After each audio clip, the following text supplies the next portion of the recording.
फिलिपियों की पत्री पौलुस के द्वारा लिखी गई है, उसका पहला अध्याय उसका 1 से 11 वचनों को ऊंची आवाज में पढ़िए। कोई भी एक जन ऊंची आवाज में इन वचनों को पढ़े। पढ़िए भाई जगसीर जी, आप पढ़िए। कोई नहीं, थैंक यू जी।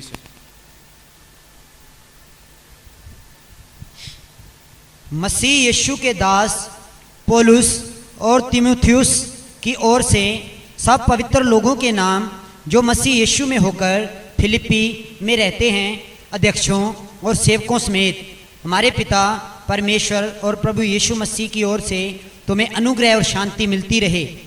पौलुस की प्रार्थना और धन्यवाद। मैं जब जब तुम्हें स्मरण करता हूँ तब तब अपने परमेश्वर का धन्यवाद करता हूँ, और जब कभी तुम सब के लिए विनती करता हूँ तो सदा आनंद के साथ विनती करता हूँ, इसलिए कि तुम पहले दिन से लेकर आज तक सुसमाचार के फैलाने में मेरे सहभागी रहे हो। मुझे इस बात का भरोसा है कि जिसने तुम में अच्छा काम आरंभ किया है वही उसे यीशु मसीह के दिन तक पूरा करेगा। उचित है कि मैं तुम सब के लिए ऐसा ही विचार करूं, क्योंकि तुम मेरे मन में आ बसे हो और मेरी कैद में और सुसमाचार के लिए उत्तर और प्रमाण देने में तुम सब मेरे साथ अनुग्रह में सहभागी हो। इसमें परमेश्वर मेरा गवाह है कि मैं मसीह यीशु की सी प्रीति करके तुम सबकी लालसा करता हूँ। मैं यह प्रार्थना करता हूँ कि तुम्हारा प्रेम, ज्ञान और सब प्रकार के विवेक सहित और भी बढ़ता जाए, यहाँ तक कि तुम उत्तम से उत्तम बातों को प्रिय जानो और मसीह के दिन तक सच्चे बने रहो और ठोकर न खाओ, और उस धार्मिकता के फल से जो यीशु मसीह के द्वारा होते हैं भरपूर होते जाओ, जिससे परमेश्वर की महिमा और स्तुति होती रहे। आमीन आमीन, हालेलुया। सब मेरे पीछे बोले, आज का वचन मेरे लिए आशीष का कारण होगा। ये जो हमने अभी वचन पढ़ा, ये पौलुस ने फिलिपियों के अंदर जो चर्च था, जो कलीसिया थी, जो मसीह लोगों का झुंड था, उन्हें लिखा था। अब ये इस वचन में अंदर जाने से पहले हम जरा इसकी पीछे की परिस्थिति को, पीछे के हालातों को समझने की कोशिश करेंगे। ये किसने लिखा है ये पत्री? पौलुस ने। और पौलुस ने ये पत्री जेल में बैठ के लिखी है। कहां पे लिखी है? जेल में बहुत आराम होता है कि नहीं? किसी को पता है आराम? जेल में बहुत आराम होता है, गद्दे लगे होते हैं, एसी लगा होता है, बड़ा कंफर्टेबल होके उसने ये पत्री लिखी है। नहीं, मुश्किल परिस्थिति में भी रहते हुए भी उसने ये पत्री लिखी। हालेलुया। यानी पौलुस ने हमें यह दर्शाया है कि हर घड़ी आनंद में कैसे रहना है। हालेलुया। यानी अगर हम बड़े ध्यान से देखें तो मुझे नहीं लगता कि पौलुस से ज्यादा मुश्किल परिस्थितियों में हम होते हैं। पौलुस से ज्यादा मुश्किलें हम नहीं देखते, लेकिन पौलुस जिस स्थिति में है, अभी उसकी उम्र भी हो चुकी है, अभी वो जेल में भी है, और जेल में बैठ के भी उसका दर्शन क्या है कि अपनी कलीसियाओं के लोगों को ये लिखूं। क्योंकि जब वो जेल में था तो उसे ये आज्ञा थी कि कोई लोग उससे बाहर वाले आ जाके उसे मिल सकते थे, तो इसीलिए जब वो पत्र लिखता था तो जो कोई उससे मिलने आता था उसे वो पत्री दे देता था, और वो पत्री जाके लोगों में सुनाई जाती थी। वैसे ही ये पौलुस प्रेरित की परमेश्वर के द्वारा, पवित्र आत्मा के द्वारा प्रेरित पत्री है, जो हमें आज बहुत सारी बातें सिखाएगी। हालेलुया। क्या हम वो बातें सीखने के लिए तैयार हैं? और दूसरी बात, बड़ी खास बात है, ये जो फिलिपी जो शहर था बहुत ही खास था। कितनों को पता है कि सोने की खान यानी गोल्ड माइन क्या होता है? गोल्ड माइन एक खदान होती है, ऐसे सोना नहीं पड़ा होता, लेकिन उसमें खुदाई करके कहीं कहीं से सोना निकाला जाता था। यानी ये वाला जो एरिया था एक अमीर एरिया था। यहाँ के लोग बाहर से आके भी लोग यहाँ पे बसने लग गए, यानी बाहर से लोग यहाँ पर आके बसने लगे और अपने आप में खुश होने लग गए कि हम रोम के निवासी हैं। यानी अपने आप में खुश होते थे। हम अक्सर देखते हैं कि जैसे हम बाहर जाते हैं तो हम बड़ा खुश होते हैं कि हम उस देश के निवासी हैं, वैसे ही यहाँ के लोग भी खुश हो रहे थे, क्योंकि यहाँ पे काफी चीजें आसान हो गई थी, पैसा था। अब हमारा जो इलाका है ये खेती बाड़ी, कृषि का इलाका है। हरियाणा पंजाब के अंदर कृषि है तो काफी अच्छा है इलाका। यानी अगर कोई काम नहीं भी कर रहा तो उसे कहीं ना कहीं से खाना मिल जाएगा। समझ में आ रही मेरी बात? वैसे ही ये वो इलाका था जिनके पास काफी सहूलतें थी, लेकिन यहाँ पे एक कलीसिया का झुंड भी था, एक लोगों का झुंड भी था जो परमेश्वर को मानते थे। लेकिन परमेश्वर को मानते हुए जो इनका अगुआ था, ये जो कलीसिया पौलुस के द्वारा स्थापित की गई थी, यानी पौलुस के द्वारा बनाया गया था, लेकिन उनका पास्टर, उनका दास अभी जेल में है और वो अपनी कलीसिया को कैसे उत्साहित कर रहा है ये आज हम सीखेंगे। हालेलुया। यानी कि हर घड़ी में आनंद में कैसे रहना है। आइए पहले वचन में देखते हैं क्या लिखा है। लिखा है, मसीह यीशु के दास पौलुस और तीमुथियुस की ओर से सब पवित्र लोगों के नाम जो मसीह यीशु में होकर फिलिपी में रहते हैं, अध्यक्षों और सेवकों समेत। यहां पे पुराने समयों में क्या होता था, जो लिखने वाला और रिसीवर, जो आगे पढ़ने वाला, तो उन दोनों का नाम पहले एक साथ लिखा होता था। यहां पे पौलुस और तीमुथियुस का नाम लिखा हुआ है, यानी ये दोनों अपनी कलीसिया के लिए लिख रहे हैं। और आगे लिखा है सेवकों समेत। क्या लिखा है? सेवकों समेत। यहां पे अगर इंग्लिश में जाएंगे तो वहां पे लिखा है बॉन्ड सर्वेंट। उसका मतलब यह है अपनी इच्छा से बने हुए सेवक। हालेलुया। यानी अगर कोई परमेश्वर का सेवक बनता है तो वो अपनी इच्छा से बनता है, परमेश्वर किसी के साथ धक्का नहीं करता। हालेलुया। यहां पे उन सेवकों के बारे में बात हो रही है कि जो अपनी इच्छा से परमेश्वर के साथ चलना चाहते हैं। हम में से कितने हैं जो अपनी इच्छा से चलना चाहते हैं? अगर आप अपनी इच्छा से परमेश्वर के साथ चलना चाहते हैं या परमेश्वर के साथ चल रहे हैं तो आप इस वचन को पूरा कर रहे हैं। हालेलुया। और अगर आप ऐसा कर रहे हैं तो आगे वाली लाइन आपके लिए है। लिखा है, हमारे पिता परमेश्वर और प्रभु यीशु मसीह की ओर से तुम्हें अनुग्रह और शांति मिलती रहे। हालेलुया। अगर आप अपनी इच्छा से आराधना में आ रहे हैं, अगर आप अपनी इच्छा से प्रार्थना कर रहे हैं, अगर आप अपनी इच्छा से ये वचन पढ़ रहे हैं, उपवास रख रहे हैं, तो इसका मतलब अनुग्रह और शांति आप पर बनी रहे। हालेलुया। इसका मतलब क्या है? अनुग्रह का मतलब क्या है? अनुग्रह मसीह जीवन का पहला स्टेप है जिसके कारण हमारा रिश्ता परमेश्वर के साथ बना। हालेलुया। मतलब समझ आ रही मेरी बात? ऊपर से तो नहीं जा रही, फिर से सुनिए। अनुग्रह हमारा और परमेश्वर के रिश्ते की पहली कड़ी है, यानी उसने पहले अनुग्रह किया। हालेलुया। यानी उसने पहले अनुग्रह किया कि हमें कहीं ना कहीं से पता चले कि एक है जो हमारे पापों को माफ कर सकता है। हालेलुया। एक है जो हमारी बीमारियों को खत्म कर सकता है, एक है जो हमें नया जीवन दे सकता है, वो है अनुग्रह। हालेलुया। यानी अपनी इच्छा से आप आते हैं, यानी आप पहला स्टेप लेते हैं, आप एक स्टेप लो, बाकी के सारे स्टेप परमेश्वर लेगा। हालेलुया। यानी परमेश्वर धक्का नहीं करता। हालेलुया। Thank you Jesus. आइए हम आगे तीसरे वचन में क्या लिखा है, मैं जब जब तुम्हें स्मरण करता हूं तब तब अपने परमेश्वर का धन्यवाद करता हूं। हालेलुया। यहाँ पे पौलुस अपने लोगों को क्या कह रहा है कि मैं जब जब मुझे तुम्हारी याद आती है मैं परमेश्वर का धन्यवाद करता हूं। सिंपल सा सवाल हम सब के लिए है, क्या हम किसी को याद करके परमेश्वर का धन्यवाद करते हैं? मुझे आपका नहीं पता, मैं अपना बताता हूं। मैं आप लोगों के लिए धन्यवाद करता हूं।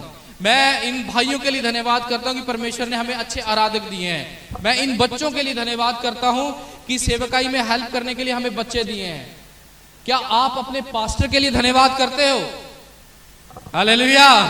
अगर करते हो तो परमेश्वर आपको बरकत दे, नहीं करते तो ये वचन को पूरा करना शुरू करिए, क्योंकि पौलुस अगर इसके बिल्कुल डीप में जाए तो यहां पे लिखा है, मुझे जब जब आपकी याद आती है तो मैं परमेश्वर का धन्यवाद करता हूं कि हे पिता, इन्होंने तेरे बलिदान की कदर की है। हालेलुया।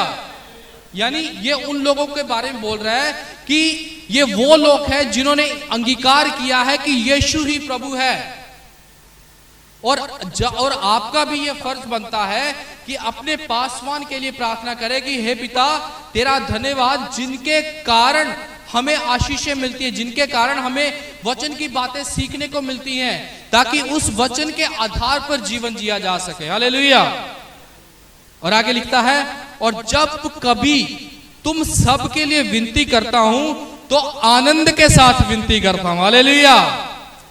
ध्यान से पढ़िए, वचन को पढ़िए। लिखा है, और जब कभी तुम सब के लिए विनती करता हूं। यानी जब भी यहां पे प्रार्थना होती है तो किसी एक के लिए नहीं होती, सब के लिए होती है। हालेलुया। तो जब भी आप अपने घरों में होते हैं तो आप प्रार्थना करें, बोले प्रभु जी मैं हाउस ऑफ प्रेयर कलीसिया के लिए धन्यवाद करता हूं। आप कलीसिया बोलेंगे उसमें सभी आएंगे, ठीक है। अपने चर्च के लिए, अपने पासवान के लिए प्रार्थना जरूर करिए, क्योंकि आपका पासवान आपके लिए प्रार्थना करता है। हालेलुया। क्योंकि हमारे पास कुछ नहीं है, ना आपके पास कुछ है, लेकिन एक ऐसी चीज है जो बहुत सामर्थी है, वो है प्रार्थना। हालेलुया। लिखा है, और जब कभी तुम सब के लिए विनती करता हूं तो आनंद के साथ विनती करता हूं। खुशी नहीं लिखा हुआ, क्या लिखा हुआ है? खुशी और आनंद में जमीन आसमान का अंतर होता है। खुशी क्या होती है? बच्चे को आपने एक टॉफी दे दी, वो खुश हो जाता है, लेकिन जब वो टॉफी खत्म हो गई तो उसकी क्या खुशी क्या हो जाती है? खुशी चली जाती है। लेकिन यहां पे वो आनंद की बात करता है। आनंद के बारे में मैं कुछ खास बातें आपको बताना चाहता हूं। आनंद सबसे पहले परमेश्वर की ओर से आता है। हालेलुया। जो आनंद है वो परमेश्वर की ओर से आता है। दूसरी बात, परमेश्वर आनंद उन लोगों को देता है जो परमेश्वर पर भरोसा रखते हैं। हालेलुया। और तीसरी बात, आनंद हमेशा पवित्र आत्मा के द्वारा जन्म लेता है। हालेलुया। अगर आप सोचते हैं कि मेरे अंदर ऐसे ही आनंद आ जाए, बिना पवित्र आत्मा के हमारे अंदर आनंद नहीं आ जाता। चौथी बात, आनंद का अनुभव यानी आनंद को तभी ही महसूस किया जा सकता है जब हम परमेश्वर के वचन की आज्ञा का पालन करते हैं। हालेलुया। समझ में आ रही मेरी बात? ये उस आनंद के बारे में बात हो रही है जो आनंद पौलुस के साथ था, वही आनंद वो आगे आपको देना चाहता है। आगे बात देखिए, और ये आनंद, इस आनंद को आप गहराई से और महसूस आप तब कर सकते हैं जब आप परीक्षाओं में पढ़ते हैं, जब हमारे जीवन में समस्याएं आती हैं, जब हमारे जीवन में दुख तकलीफ आती हैं, तब हम इस आनंद का अनुभव कर सकते हैं। वो आनंद क्या है? कि एक यहोवा राफा है, एक यहोवा निसी है, एक यहोवा जिरे है जो मुझे हमेशा बचाएगा। हालेलुया। और ये आनंद, एक और आखिरी बात, ये आनंद का हम अनुभव तब कर सकते हैं जब हमें एक उम्मीद हो, एक आशा हो कि परमेश्वर एक दिन वापस आने वाला है। हालेलुया। कि यीशु मसीह बादलों पर वापस आने वाला है। ये उस आनंद के बारे में बात हो रही है। वचन फिर से पढ़िए, मेरे साथ पढ़िए। और जब कभी तुम सब के लिए विनती करता हूं तो सदा आनंद के साथ विनती करता हूं। हालेलुया। कितनों को इस आनंद के बारे में समझ में आया है? यानी सबसे पहले आनंद परमेश्वर की ओर से मिलता है। दूसरी बात, आनंद उन्हें मिलता है जो परमेश्वर के सुसमाचार पे विश्वास करते हैं।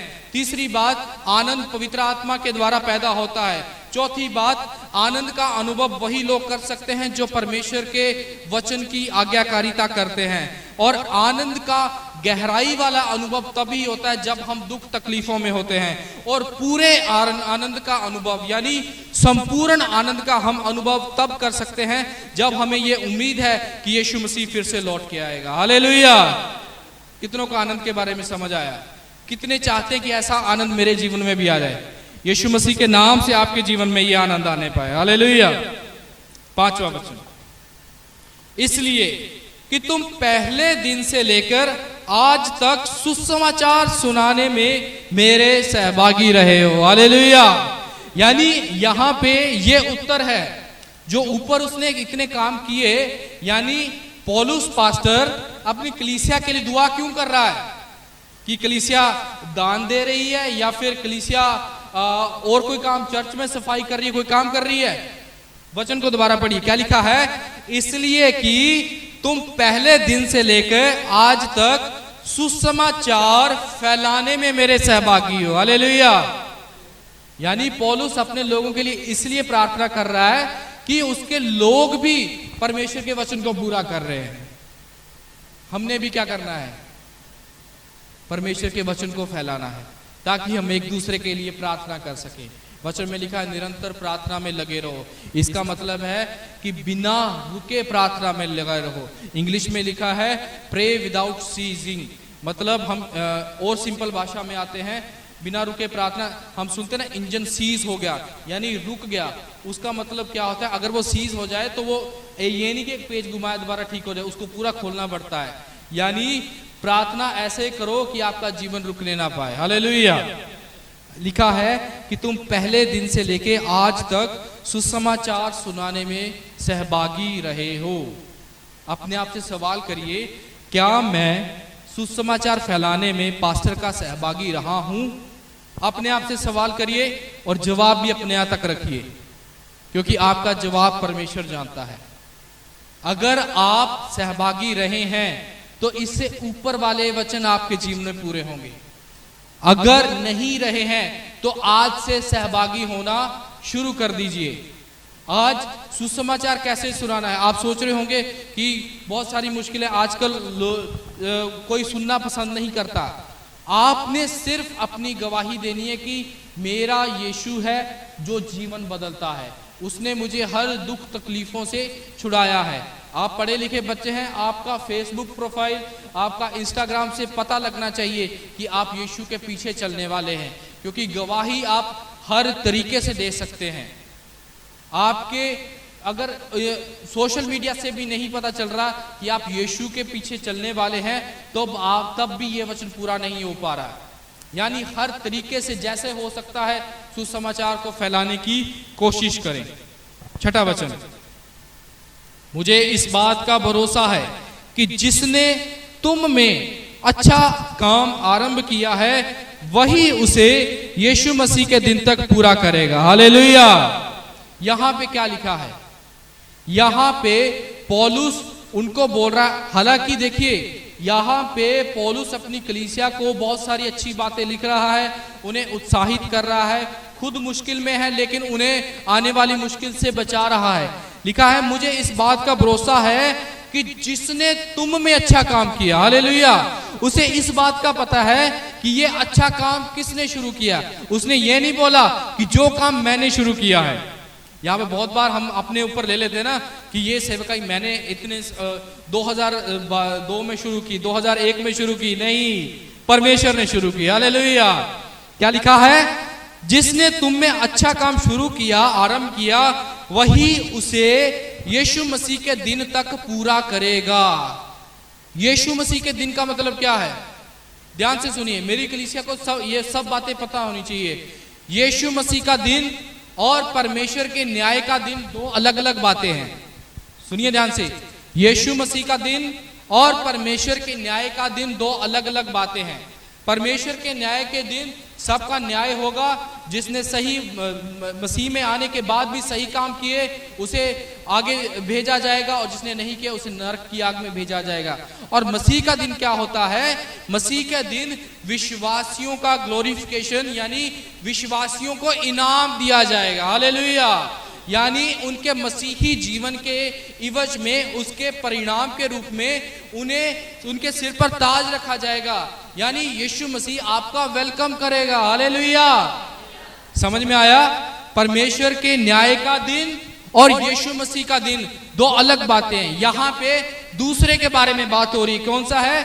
यीशु मसीह के दिन तक पूरा करेगा। हालेलुया। यानी यीशु मसीह अब खुद इंतजार कर रहा है कि मैं आपको इनाम दूं। हालेलुया। सिर हमने डालना है। हालेलुया। समझ में आ रही मेरी बात? फिर से देखिए, मुझे इस बात का भरोसा है जिसने तुम में अच्छा काम शुरू कर दिया है। आपको मसीही जीवन मिल गया है, वो आपको आगे भी लेके जाएगा। हालेलुया। बस आप वफादार रहिए, परमेश्वर के साथ बने रहिए, हर घड़ी में उसके साथ बने रहिए।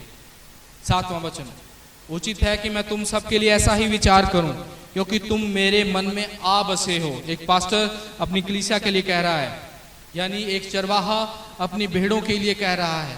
कभी भी अपने पास्टर के लिए ये ना सोचे कि ये मेरे लिए परवाह नहीं करता, कुछ भी हो जाए।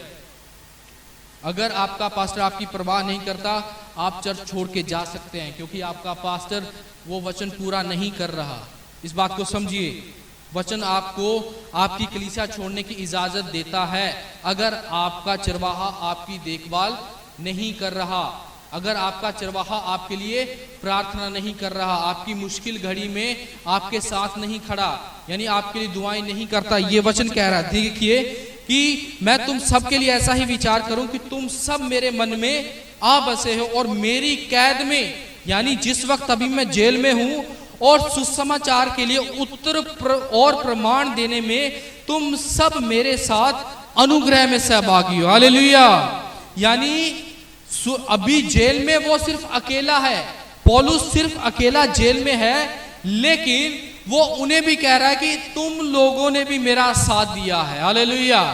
क्योंकि जो सामर्थ उसे मिल रही है, पौलुस ये विश्वास कर रहा है कि मेरी कलीसिया मेरे लिए प्रार्थना कर रही होगी। हालेलुया। कर रही है नहीं कर रही कहीं नहीं लिखा हुआ, पता नहीं हमें, लेकिन एक अच्छा दास ये उम्मीद करता है कि उसकी कलीसिया उसके लिए प्रार्थना करे। हालेलुया। इसलिए अपनी कलीसिया को उत्साहित कर रहा है। हमारा भी विश्वास है कि आप हमारे लिए प्रार्थना करोगे। हालेलुया। 8वां वचन, इसमें परमेश्वर मेरा गवाह है कि मैं मसीह यीशु की सी प्रीति करके तुम सब की लालसा करता हूं। हालेलुया। 8वां वचन क्या कह रहा है? इसमें परमेश्वर मेरा गवाह है। हालेलुया। सिर्फ इस लाइन को हम ध्यान देंगे। क्या लिखा है? इसमें परमेश्वर मेरा गवाह है। आप मसीह के लिए क्या करते हैं? आप सुसमाचार फैलाने के लिए क्या करते हैं? अगर आपके पास्टर को नहीं पता चला, चाहे आपके भाई बहन को नहीं पता चला, चिंता की कोई बात नहीं है, क्योंकि परमेश्वर आपका गवाह है। हालेलुया। अगर आपने गवाही दी है, किसी का जीवन बचाया है, तो परमेश्वर आपका, ऊंचा बोलिए हालेलुया। फिर से 8वें वचन को एक साथ पढ़ेंगे। इसमें परमेश्वर मेरा, यहां पे पौलुस ने कोई घमंड नहीं दिखाया कि मैंने इतनी बड़ी कलीसिया स्थापित की, मेरे चेले हैं, मेरे साथ इतने काम करने वाले हैं, लेकिन यहां पे वो किसी के ऊपर अपना देसी भाषा में बोला जाए तो ठीकरा नहीं मार रहा हो। यहां पे वो किसके आदर दे रहा है? परमेश्वर को। यहां पे वो कह रहा है परमेश्वर मेरा गवाह है। हालेलुया। इसका मतलब ये, कोई मुझे देखे ना देखे, मेरा परमेश्वर देख रहा है। हालेलुया। आप सुसमाचार फैलाते हैं नहीं फैलाते, डजंट मैटर, लेकिन परमेश्वर देख रहा है। परमेश्वर देख रहा है कि आपने कितनों को कलीसिया में लेके आए। परमेश्वर देख रहा है कि सुसमाचार के लिए जो चर्च की वीडियो आई, आपने उसके साथ क्या किया। परमेश्वर ये भी देख रहा है कि आप जो वचन सुनते हैं और घर में जाकर पढ़ते हैं कि नहीं पढ़ते, या उसके अनुसार जीते हैं कि नहीं जीते, वो भी देख रहा है, क्योंकि परमेश्वर हमारा गवाह है। आप अच्छा काम करोगे तो भी आपका गवाह है, बुरा काम करोगे तो उम्मीद और विश्वास, हमारे काम ऐसे होने चाहिए कि वो अच्छी बातों के लिए गवाह होने पाए। हालेलुया। क्योंकि न्याय होगा, मसीह का दिन होगा, हमने इनाम लेना है, हमारी गवाही अच्छी होनी चाहिए। हम देखते हैं ना कोर्ट कचहरी के अंदर, जब कोई गवाहियों के ऊपर बहुत फैसले निर्भर होते हैं। एक गवाह ने सही सच्ची गवाही दे दी, उसके आधार पर फैसला लिया जाता है। परमेश्वर हमारा गवाह है ताकि हमें इनाम दिया जाए। आगे लिखा है मसीह यीशु की सी प्रीति करके। क्या लिखा है? यानी अगर हम मसीह यीशु जैसी प्रीति रखेंगे तब ही हम किसी दूसरे की लालसा कर सकेंगे। यहां पे पौलुस कह रहा है मसीह का चरित्र मैं अपने अंदर लेके तुमसे प्रेम कर रहा हूं। यानी डायरेक्ट ये नहीं कह रहा कि मैं तुमसे प्रेम करता हूं, क्योंकि अगर हम आम इंसान है तो हमारी एक सीमा है, हमारी एक हद है, हम एक हद तक प्रेम कर सकते हैं, लेकिन बेहद प्यार सिर्फ मसीह कर सकता है। हालेलुया। यहां पे वो है 9वां वचन, मैं ये प्रार्थना करता हूं कि तुम्हारा प्रेम ज्ञान और सब प्रकार के विवेक सहित और भी बढ़ता जाए। हालेलुया। ये वो अभी भी प्रार्थना कर रहा है कि मेरी ये दुआ है कि तुम्हारा प्रेम ज्ञान और सब प्रकार के विवेक सहित और भी बढ़ता जाए। जो हम प्रेम परमेश्वर से करते हैं और जो प्रेम हम लोगों से करते हैं, यहाँ पे जो प्रेम के बारे में बताया गया है कि उस प्रेम के बारे में जो हम परमेश्वर से करते हैं बेसुध होकर ना करें। हमें पहचानना है कि कौन झूठा प्रचारक है, कौन सच्चा प्रचारक है। ये पौलुस कह रहा है। बहुत सारे लोग झूठा प्रचार कर रहे थे, कह रहे थे कि यीशु नहीं आया है, अभी तक कोई मसीहा नहीं है। यहां पे उन लोगों के बारे में बात हो रही है। हमें पहचानना है कि कौन सच्चा है, कौन गलत है। कैसे पहचानेंगे? सिर्फ वचन के आधार पे, वचन में हम पढ़ेंगे, ठीक है। जब भी आप बाइबल पढ़ें तो प्रार्थना करेंगे आपकी बातों समझ में आए। और आगे लिखा है यहां तक कि तुम उत्तम से उत्तम बातों को प्रिय जानो, हालेलुया। यानी इस वचन को खास जानो, इस वचन को प्यारा जानो, जो आप वचन सुनते हैं, जो आप वचन पढ़ते हैं, इसको खास जानो। और आगे लिखा है मसीह के दिन तक सच्चे बने रहो और ठोकर ना खाओ, हालेलुया। मसीह का दिन क्या था, अभी मैं थोड़ी देर बता के हटाऊं, कोई बताएगा? आमीन, हालेलुया। जिस दिन हमें इनाम मिलेगा, यानी तब तक इतने वफादार रहना है कि हम ठोकर ना खाएं, हालेलुया। इस तरह से वफादार रहना है। और आगे लिखा है और उस धार्मिकता के फल से, द फ्रूट ऑफ राइचियसनेस, ठीक है, धार्मिकता के फल से जो यीशु मसीह के द्वारा होते हैं भरपूर होते जाओ, हालेलुया। और आगे लिखा है जिससे परमेश्वर की महिमा और स्तुति होती रहे, हालेलुया। यानी पौलुस ने अपनी कलीसिया को बहुत उत्साहित किया, लेकिन प्रभु का दास इतना वफादार, परमेश्वर से प्रेम करने वाला, एंडिंग उसने किससे की? परमेश्वर की स्तुति होती रहे। अगर आपका कोई भी काम परमेश्वर की स्तुति से एंडिंग पे नहीं है, यानी अंत में आप उसका धन्यवाद नहीं कर रहे हो, आपकी कमाई आई है 1000 रुपया और 100 रुपया नहीं दे रहे हो धन्यवाद के साथ, तो ये वचन पूरा नहीं हो रहा है, परमेश्वर की स्तुति नहीं हो रही है। और परमेश्वर ने आपके जीवन में कुछ कामयाबी दी है, यानी या आपको किसी मुसीबत से निकाला है, कुछ भी किया है, तो स्तुति करनी है। लिखा है धार्मिकता से फल से यीशु मसीह के द्वारा, यानी यीशु मसीह के वचन को जितना आप खा सकते हो उतना खाइए। ये जो वचन है, अच्छा कितनों ने सुना है कि यीशु जीवन की रोटी है? सबने सुना है। ये जीवन की क्या है? स्नैक्स नहीं है। स्नैक्स क्या होता है? बर्गर हो गया, पिज्जा हो गया। मेरे यहां पे बैठा कोई एक व्यक्ति बताए जो कह सकता कि मैं हर रोज बर्गर, पिज्जा या स्नैक्स खा के जी सकता हूं? है कोई एक कोई भी जाना? हमारे बाहर वाले कहीं ना कहीं आपको रोटी खानी पड़ेगी ना। तो ये वचन क्या है? स्नैक्स नहीं है, हालेलुया। ये रोटी है, इसको खाना ही पड़ेगा। आप रोटी 3 बार खाते हो, कम से कम इसको 2 बार खा लो, हालेलुया, कम से कम। परमेश्वर आपको आशीष दे। लिखा है जिससे परमेश्वर की महिमा और स्तुति होती रहे। ये जो वचन है बड़े ही खास वचन है। इसके अंदर हम देखते हैं कि परमेश्वर ने किस तरह से अपने अपने दास दिए हैं ताकि हम परमेश्वर के वचनों को सीख सकें। यहाँ पे पौलुस भी अपने लोगों को बहुत सारी बातें सिखा रहा है। यहाँ पे वचन के अनुसार हमें आनंद के बारे में सिखाया है कि हर घड़ी हमें आनंदित रहना है। ये जो बाइबल है, इधर देखिए, ये जो बाइबल है, इस बाइबल के अंदर 5 उद्देश्य हैं, यानी 5 कारण है, 5 बातें हैं जिसके आधार पर यह बाइबल लिखी गई है।